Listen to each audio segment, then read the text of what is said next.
Okay, good morning, everyone. Welcome to today's investment meeting for NYCERS and BIRD's joint meeting. Today is February 19th, 2025. We will begin the meeting with a roll call. Okay, good morning, Chair, Mayor's Office, Kevin Liu, representing Mayor Items. Controller's Office, John Dorsett, designee for Controller Brad Lander. Public Advocate's Office, Elizabeth Guzman, representing Public Advocate Jemani Williams. Borough President of Manhattan, Borough President of Brooklyn, Marina Lozada Smith, representing Brooklyn Borough President Antonio Reynoso. Borough President Bronx, Borough President Queens, Alan Swisher for Queensborough President Donovan Richards. Borough President Staten Island, International Brotherhood of Teamsters, Lawrence Bosley, Ruben Torres, Julie Colby for President Gregory Floyd. Transport Workers Union, Deirdre Farrick, representing Transport Workers Union.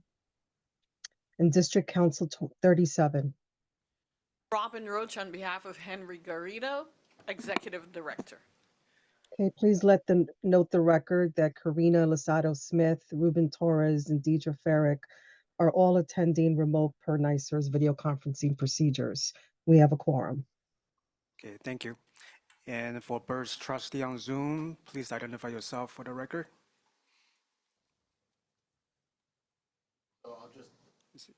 So I'll just acknowledge for the record, I believe Sandy Rich is on, the Executive Director, and John Dorsett as the, I think I'm the only BIRS trustee that's in the room today. And again, any of the business that gets discussed at this meeting that pertains to the Board of Education Retirement System will be taken up at their meeting. Okay, thank you. I'm gonna hand it over to Comptroller's Office to start today's agenda. Great, thank you very much. So we have a brief public session, which I'm going to turn it over to Steve Meyer to walk us through a market update, and then we will go into executive session to discuss specific manager items. Steve, the floor is yours. Great. Thank you, Trustee Dorsett. Good morning, trustees. A warm welcome on a cold day for those that were able to make it in here. I'm going to be very brief this morning, just give you a quick update on what's going on in the economy, what we're seeing in the markets, and again, a discussion on your portfolio's performance through the end of the year, which is a little stale, but I want to provide some context around that. On the next slide. First slide, great. You can see on the upper left-hand side, just really quickly, economic growth, growth in the United States is still 2.5%, which is above trend. Trends around 2.0%, 2.2%. So growth in the U.S. is pretty solid. China is actually, I think, slightly overstated on this slide. I believe it was 5%, not 5.4%. But again, that's come down quite a bit, and there's some questions as to the veracity of that information and that data. You can see that Germany, as I talked to Larry about a little earlier, is actually still in a technical recession with negative GDP growth. And the UK continues to slog along on a year-over-year basis with sub 1% GDP growth. So again, still coming out of those challenging times, rates are moving down, which I'll talk about in a moment. Below that, you can see inflation, still a little sticky in the US. Inflation for January actually went up a tick from 2.9% to 3%. Again, that's 100 basis points above the Fed's target. And again, inflation's proven to be quite sticky here as well as in the UK, as I mentioned earlier. Even though it's down from where it had been the prior month, it's still over 3%. And then finally, at the bottom of that chart, you can see current inflation levels in Germany are still relatively elevated, above 3% as well. On the upper right-hand side of this chart, there we go. Just a quick look at employment. So unemployment actually moved down in January from 4.1% to 4%. So again, fairly strong and stable employment market here in the States. Currently, we have labor participation rate 62.6%, still slightly below where it had been pre-pandemic. And again, that may have more to do with the timing, just more individuals retiring and hitting that 65-year age bracket pretty much every day now. Below that, payrolls for January actually came in below consensus estimates of 175 at 143. There were, however, a lot of revisions, positive revisions for the year of 2024. So again, a stable and fairly solid employment report. And below that, Larry, these are some of the comments we talked about offline earlier. You can see in the 1 month section is a lot of green. And that basically means that those foreign currencies, the euro, the pound sterling, the Mexican peso, have all appreciated relative to the dollar. And I'm going to call your attention specifically just to show how this works out in the portfolio. The Japanese yen is actually appreciated in the last month by 3.7%. I'll show you how that spills over into your returns, your equity market returns in a moment. On the next slide. Just a quick look at rates. As I mentioned earlier, we've seen official rates coming down. You can see on the upper left-hand side, Fed funds at 4.5%. The Bank of England official rates are also now at 4.5%. They recently cut rates 25 basis points. The ECB, European Central Bank, rates at 2.75, again from a year ago at 4%.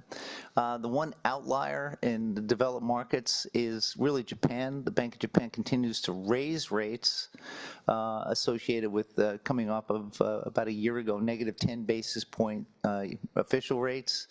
They're at 0.5% now, or 50 basis points, and expected to continue to move slightly higher in the future. Below that, you can see a look at the yield curve, U.S. Treasury yield curve. On the top bar, the red bar, is actually the yield curve as of the end of January. And here you can see that the yield curve, for the most part, is normalized, meaning that longer rates are slightly higher than short rates. You can also see, if you look to the 2-year section here, the 2-year yields have actually come down 39 basis points from where they were a year ago.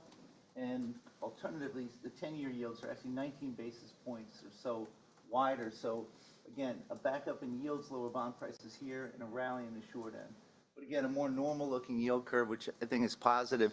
The other thing that I take away from this is, as you look, as the yield curve shifted slightly higher over the last year or 13 months, you're now generating more income. Those higher yields, even though it's been painful to get here, and I'll show you why in a moment, now your portfolios have generated a little bit more yield.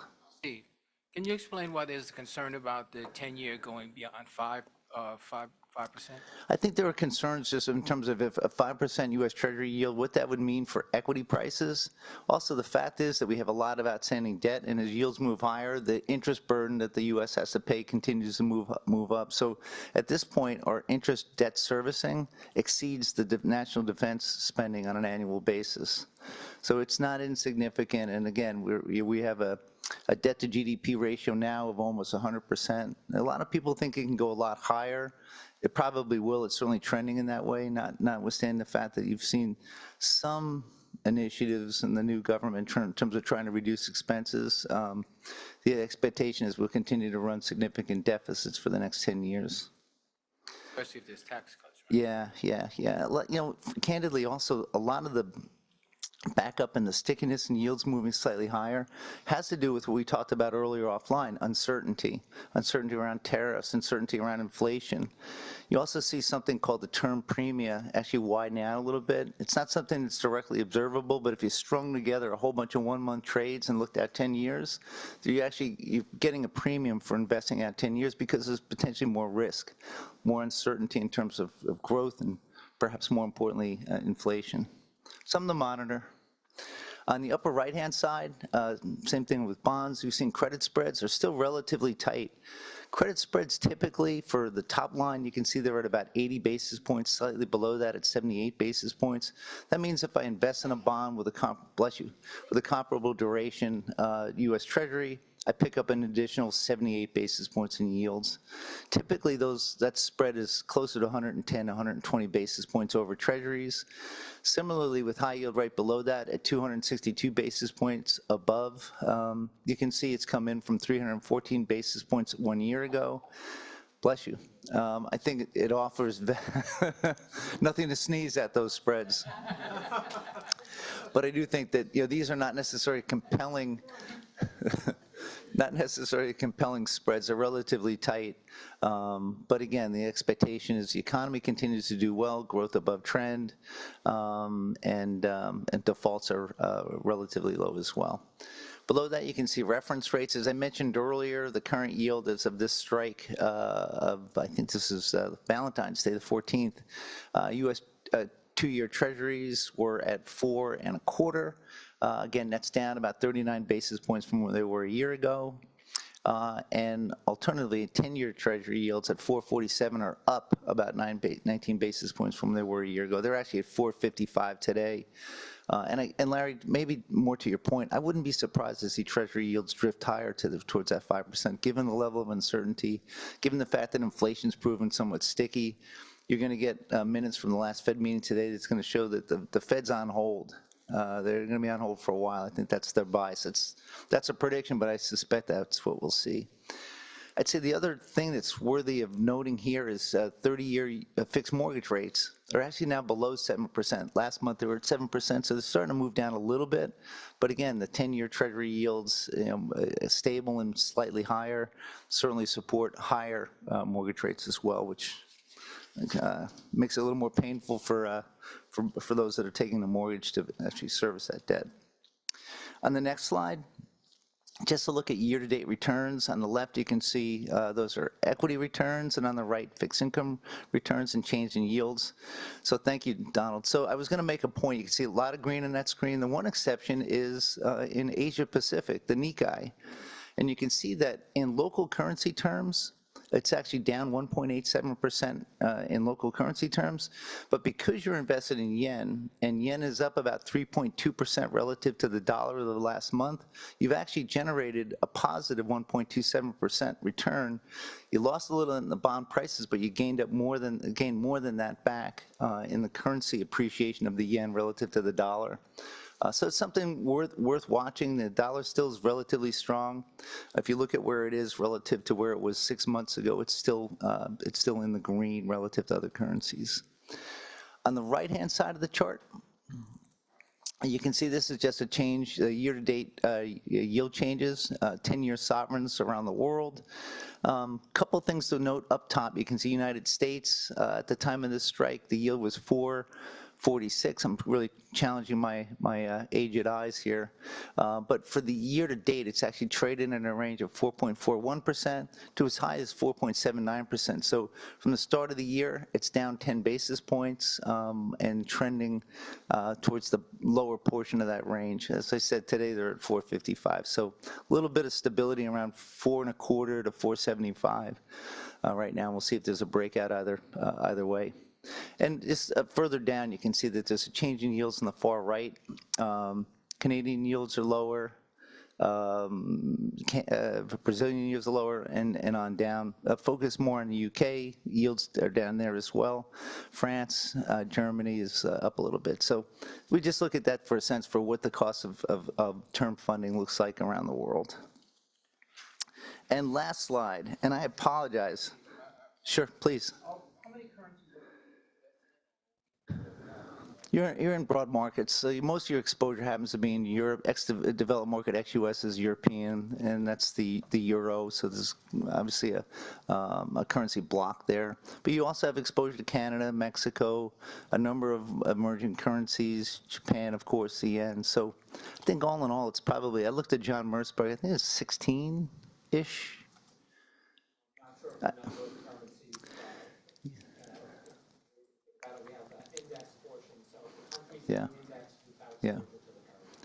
Yeah. Definitely worth watching.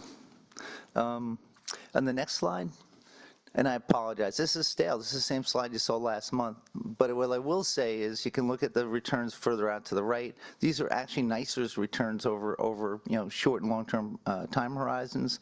Again, we talked last month about December being a tough month, no Santa Claus rally.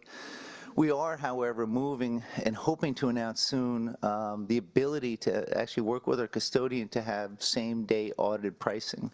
Right now it's with a month, and the strike just didn't really lend itself to looking at January, but we're hoping to be much more responsive in terms of the changes in your portfolio on a day-to-day basis to the extent you need that information. So when I report to you next month, we should at least see January's numbers and perhaps February's as well. But again, long-term investors thinking out long-term, if you look to the far right-hand side, the 10-year average annual returns, again, U.S. public equities at 12%, that's really quite great, and I wouldn't expect that to be repeated. Over the next 10 years, private equity, again, 13.6% annualized, and so the last one at the bottom, towards the bottom, is infrastructure. Again, 11.9% returns annualized, compounding. And you look at that line, it's a steady eddy. 1 year, 10%, 3 years, 10.6%, 5 years, 11.1%, and again, 10 years, 11.9%. So a good mix of returns, and we'll see what the next 10 years bring. Any questions? I know I'm kind of rushing through it. Yeah, I would just add to Steve that if you look at alternative credit for the board, so that's the portion that's public/private, different from high yield, that over the long term it's significantly outperformed high yield. So having the high yield public market exposure has been positive from a return perspective, but alternative credit has exceeded the return. So it's been worth it in the sense of having that more complexity and higher fee. Net of fees, you've gotten the return for the investment. Yeah. And do you have a timeline? Like, I've been hearing things like you got an 18-month, 2 years window for that to remain the way it is, and then it's going to start taking a dive, depending on what happens. Well, it's a lot of the obligations or the investments we have in your alternative credit book happen to be floating rate. So they trade off at typically 3-month SOFR levels. 3-month SOFR levels, it's a fancy way, and it used to be LIBOR. They're significantly higher than they were, say, during the pandemic. They're a few hundred basis points higher. So again, it provides a nice base. Direct lending alternatives, both sponsored through private equity firms and non-sponsored, credit spreads have come in over probably close to 175 basis points. So tightening spreads means the asset goes up in value, but the yields actually come down. So again, they kind of work in concert with one another. Because of the relative tightness in unsecured direct lending, we're actually pivoting a little bit. I know if Tina were here, she'd talk about focusing on more asset-backed funding because spreads are there. There's an element of complexity and illiquidity there as well. Yeah, I would add, Larry, that so alternative credit, to Steve's point, there's diversification within that exposure. That's a positive there in terms of potential opportunities. Where you really see it is high yield pricing. So high yield spreads, Steve touched on this a little bit, that's near all-time tights for the spread you get for being in high yield. So meaning that your level of compensation for the risk of being in below investment grade right now is low. And the positive with high yield and the reason that the market continues to do well is overall, those companies overall are healthy from a credit perspective, and the overall total yield, so the effective yield, remains high at over 7%. So that's attractive to investors.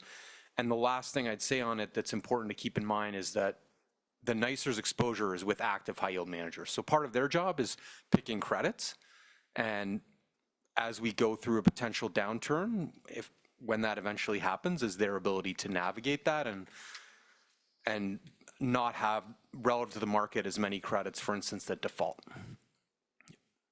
Yeah, great. Any other questions? Great, thank you. Just a quick interruption.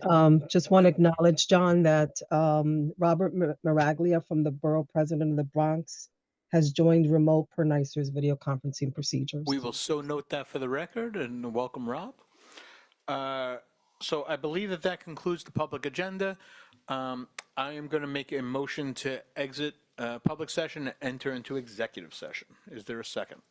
Second. Okay, thank you. We are now in executive session. I would ask that the camera, the recording stop. We turn the cameras off. Thank you. So the camera is in process. So what I would like to do before we turn it over to the team is I'd like to make a motion regarding last regular meeting to actually so move the R calendar from the last meeting, as I believe it was an oversight that we did not adopt it, and I don't want to cause any administrative issues for NYCERS. So I'd like to make a motion to adopt the previous R calendar from last week. Is there a second? Okay, so the motion's been made and seconded. All those in favor, please indicate by saying aye. Aye. Any opposed, any abstentions? Hearing none. So we have approved the regular meeting calendar, so let the record reflect that that's been done. I also want to note that we have one R1 item that was approved today, and I'm going to turn it over to NYCERS for the report out. Okay, the board took action on a private equity investment, details of which will be released at a later date. Thank you. So if the chair doesn't mind, I will now make a motion to adjourn. Okay, motion to adjourn. Is there a second? Second. Thank you. We stand adjourned, and if you could please turn the camera.